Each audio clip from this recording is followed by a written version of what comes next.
श्री अग्रवती महारानी जो की, श्री उथेश्वरी महारानी की, श्री रंगीली रंगीले ठाकुर जी महाराज की, श्री राकोली धाम की। सर्वप्रथम श्री रंगदेवी महारानी जी की चरण सानिध्य में पधारे समस्त ब्रजवासीगण, मेरी माताएं बहनें, संत समाज, बुद्ध समाज, वैष्णव जन सभी के चरणों में मैं दंडोत प्रणाम निवेदन करता हूं। आज श्री रंगदेवी जी महारानी जी का अवतरण दिवस,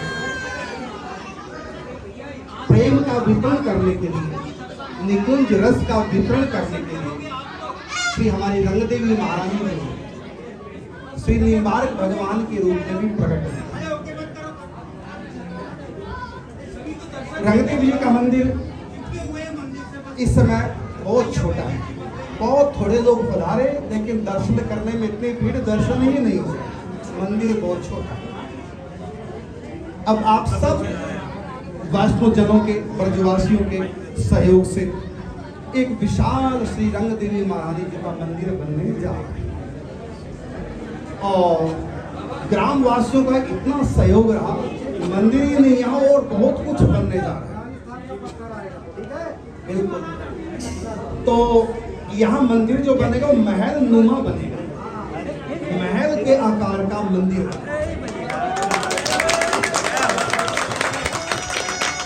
जिसका नाम होगा श्री रंग महल।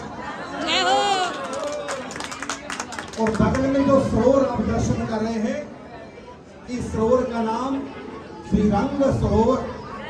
इसके भी पक्के घाट बनेंगे, इसमें फुहारे लगेंगे और ग्राम वासियों का, आज से मैं बता रहा हूं कि अब तक गांव का नाम था राकोली गांव और आज से इसका नाम हो गया राकोली धाम। यहाँ बहुत बड़ा बोर्ड लग जाएगा, होगा नाम हो गया आज से राकोली। अब गांव शब्द हटा दो, ये गांव नहीं है, ये धाम है। भारत के ही नहीं, विदेशों से भी यहाँ दर्शन करने आएंगे कुछ समय के बाद। ये धाम था लेकिन अब गांव हो गया, तो इसका नाम आज से हो गया राकोली धाम। इसमें सब ये कहेंगे कहाँ जा रहे हैं, राकोली धाम। यदि आप गांव के लोग बाहर गए तो क्या कहेंगे, हम कहाँ से आए, गांव नहीं कहना, राकोली धाम। तो आज से इस गांव का नाम पड़ गया राकोली धाम, रंगदेव जी महाराज। और बगल में है 7-8 बीघा जमीन, ये ग्राम समाज की जमीन है, ये शमशान भूमि है। तो यहाँ शमशान भूमि भी भव्य बनाई जाएगी, सब जगह फुलवारी लगेगी, सुंदर पार्क बनाया जाएगा, साथ में गाड़ियों के लिए पार्किंग भी बनाई जाएगी। ये गांव की तरफ से सहयोग, इतना सुंदर शमशान घाट बनेगा, इतना सुंदर सजाया जाएगा, शमशान घाट को देख करके आप लोगों का मरने का मन करने लगेगा। तो यहाँ शमशान घाट भी बनने जा रहा है और साथ में यहाँ पर अखंड युगल मंत्र संकीर्तन अखंड दिन रात चलेगा। जब रंगदेवी महारानी का महल तैयार हो जाएगा तो अखंड युगल महामंत्र का संकीर्तन भी प्रारंभ होगा। और यहाँ पर एक बहुत बड़ा सत्संग भवन बनने जा रहा है, बहुत बड़ा सत्संग हॉल, बड़े से बड़ा कार्यक्रम यहाँ कोई करना चाहे तो कर सकता है। और दूसरा, कोई भी यहाँ राकोली धाम में दर्शन करने आए तो बिना भोजन के, प्रसाद के ना जाए। तो अखंड भंडारे की भी व्यवस्था यहाँ होने जा रही है। और साथ में मैं कहना चाहूंगा, इस सब व्यवस्था में लगभग 8 से 10 करोड़ रुपया लगना है। कितना लगेगा, 8 से 10 करोड़ रुपया लगना है। और हमारे पास एक चवन्नी तक नहीं है, कोरे बाबा जी आप लोगों के यहाँ से भिक्षा आती है, उससे हम पूरी पूर्ति करते हैं। आप लोगों के पास बनने यहाँ अकेले रहते हैं। हमारे पास नहीं, हमारे पास धन है कौन सा?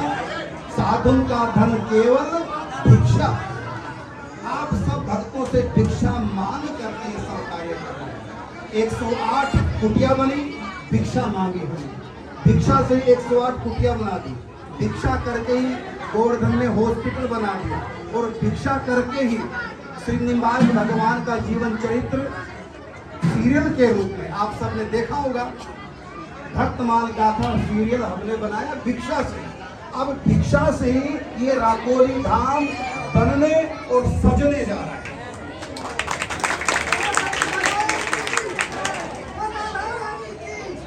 और सबसे पहले सामने आए हमारे किशोरी शर्मा जी, जो इस समय 108 कुटिया की व्यवस्था संभाल रहे हैं। श्री किशोरी शर्मा जी, उनकी तरफ से 1 करोड़ रुपए का अनुदान हो। ये हमारे किशोरी शर्मा जी हैं, इनकी तरफ से 108 कुटिया की तरफ से 1 करोड़ रुपए का अनुदान सबसे पहले। और यहीं पर हमारे पूज्य श्री बालकृष्ण नाथ जी महाराज अभी दर्शन हुए थे, तो आपने भी कहा कि हम भी अधिक से अधिक जितना हो सके सहयोग कराएंगे। एक सज्जन ने कहा कि 5 लाख रुपया हमारी तरफ से, और एक ने कहा 7 लाख रुपया हमारी तरफ से, हमको गुजारिश है। और 1 करोड़ रुपया 108 कुटिया की तरफ से। इसी प्रकार हम स्टैंडर्ड के भिखारी हैं, हम हजारों नहीं, हम लाखों करोड़ों की भिक्षा मांगते हैं। तो हमको 8 से 10 करोड़ रुपया इकट्ठा करना है राकोली धाम सजाने के लिए। और एक और विशेष बात है कि ब्रज से बाहर का कोई भी वैष्णव यदि चाहे कि हमारा ब्रज में अंतिम संस्कार हो, और कोई भी ब्रज का संत, उसका भी अंतिम संस्कार यहीं पर राकोली धाम, ऐसी एक पवित्र स्थल, अखंड कीर्तन यहाँ चलेगा।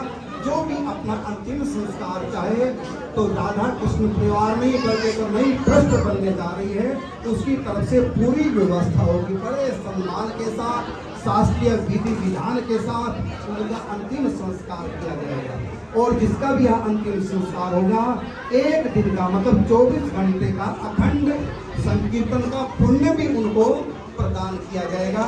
और इतना ही नहीं, ब्रज के जितने भी तीर्थ सरोवर हैं, सभी का जल यहाँ पर लाया जाएगा, रंग सरोवर में उनकी स्थापना की जाएगी। समस्त तीर्थों का जल भी आएगा, और जिसका भी यहाँ अंतिम संस्कार होगा वो जल भी उनको अंतिम समय दिया जाएगा। और इतना ही नहीं, ब्रज के जितने भी सिद्ध प्रसिद्ध संत हैं, सभी के चरणों की रज और सभी का चरणामृत भी यहाँ पर संग्रह के रूप में रखा जाएगा।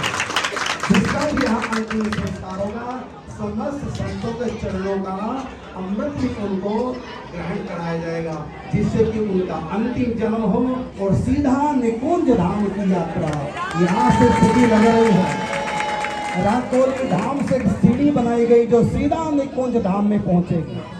तो जिनका यहाँ अंतिम संस्कार होगा वो भी बड़े भाग्यशाली, इसलिए अंतिम संस्कार की बुकिंग करा सकते हैं।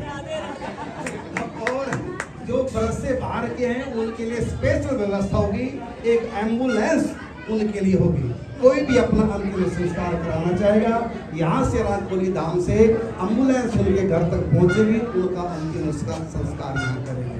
तो यहाँ ऐसा भव्य शमशान घाट भी बनाया जा रहा है, जिसको देखने के लिए स्पेशल लोग आया करेंगे।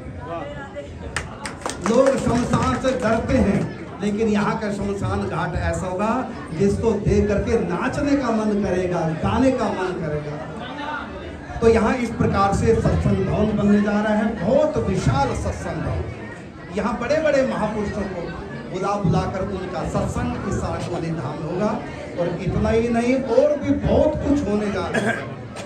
और यहाँ पर साथ में राकोली धाम के भक्तों के लिए भी व्यवस्था होगी, वो अपनी दुकानें लगा सकते हैं। यहाँ पर जो दुकानें होंगी सामान बेचने के लिए, वो केवल राकोली धाम के युवाओं के लिए होंगी, जो उनको यहाँ रोजगार भी प्राप्त होगा। राकोली धाम में जितनी भी दुकानें होंगी प्रसाद के लिए, श्रृंगार का सामान बिकने के लिए जितनी भी दुकानें होंगी वो सब के सब राकोली धाम, क्योंकि उन्हीं की ये जमीन है जो उन्होंने अनुदान की है। तो यहाँ दुकानें भी होंगी तो उनको रोजगार मिले, उसके लिए एक नियम अभी से बनाया जा रहा है। यहाँ जो दुकानें होंगी वो केवल राकोली के युवाओं के लिए होंगी जो अपना रोजगार भी उनको प्राप्त है। तो गांव को भी साथ मिला। अब तो गांव नहीं रहा, अब तो बन गया राकोली धाम। तो आप सबसे एक बार मैं फिर निवेदन करना चाहूंगा, जो भी इस समय संत महापुरुष मुझको सुन रहे हैं और अपनी संगत से, अपने भक्तों से कहकर के सहयोग करें, क्योंकि 8 से 10 करोड़ इस योजना पर सेवाओं पर खर्च होने जा रहा है। और अपने राकोली धाम के जितने भी भक्तगण हैं उनसे भी कहना चाहूँगा, कोई भी अपना सहयोग देना चाहे वो दे सकता है। अभी मुहूर्त निकला नहीं है, मुहूर्त निकल रहा है जो कार्तिक की पूर्णिमा आएगी, शनिवार भगवान का अवतरण दिवस, उसके 8 दिन के बाद एक सुंदर मुहूर्त निकल रहा है। उसमें यहाँ बहुत बड़ा आयोजन होने जा रहा है। वो भागवत कथा होगी, निकुंज की कथा होगी और 8 दिन तक लगातार भंडारा चलेगा। और उसी में यहाँ पर शमशान भूमि की और मंदिर का कार्य प्रारंभ हो जाएगा। राकोली धाम के बहुत से सज्जन कह रहे हैं कि अभी तक प्रारंभ नहीं हुआ, कब से हम सुन रहे हैं अभी तक प्रारंभ नहीं हुआ। तो अभी मुहूर्त कोई अच्छा सा निकला नहीं, चतुर्मासा है, चतुर्मासा के बाद 8 दिन के बाद यहाँ पर मंदिर का शमशान भूमि का बहुत सुंदर प्रारंभ कार्य हो जाएगा। और एक और बात मैं जो बताना भूल गया, हमारे वृंदावन की जो योग पीठ है वो योग पीठ भी 2 एकड़ जमीन में यहाँ बनने जा रही है। योग पीठ ये कह लो कि दिव्य निकुंज वृंदावन धाम का नक्शा, जैसे मंत्र पीठ 108 फुटों में स्थापना हुई, यहाँ पर पूरी वृंदावन की योग पीठ की स्थापना होने जा रही है। 2 एकड़ जमीन और साथ में यहाँ पर एक गौशाला की भी स्थापना करने जा रहे हैं। उसके लिए जमीन खरीद चुके हैं, उसके लिए सामने जमीन खरीद चुके हैं, अभी रजिस्ट्री हुई नहीं, ध्यान दिया है। तो यहाँ पर गौशाला भी बनने जा रही है, लक्ष्मी नारायण के दूध की व्यवस्था, और कोई भी यहाँ संत महापुरुष है उनके लिए भी दूध की व्यवस्था। तो गौशाला भी यहाँ बनने जा रही है। और इतना ही नहीं, कोई भी संत एकांत में जंगल वास करके भजन चिंतन एकांत में करना चाहता है, उसके लिए बगल में यहाँ से कोई 1.5-2 किलोमीटर दूरी पर पहाड़ी के तट में पूरा जंगल है। आजकल मैं वहीं रह रहा हूँ, बहुत एकांत शांत। कोई भी संत महापुरुष एकांत में बैठकर भजन करना, चिंतन करना चाहता है, उन विरक्त साधुओं के लिए भी यहाँ व्यवस्था हो रही है। उनके लिए भोजन पानी वहीं पर पहुंचाया जाएगा। प्रेम से भजन करें, चिंतन करें, एकांत। ये सब आयोजना भगवत कृपा से, गुरुओं की कृपा से, आचार्यों की कृपा से, संत महापुरुषों की कृपा से, और राकोली धाम निवासियों की कृपा से सब संभव हो रहा है। एक बार फिर सबको निवेदन करना चाहूँगा, जो भी अनुदान करना चाहे वो कर सकते हैं।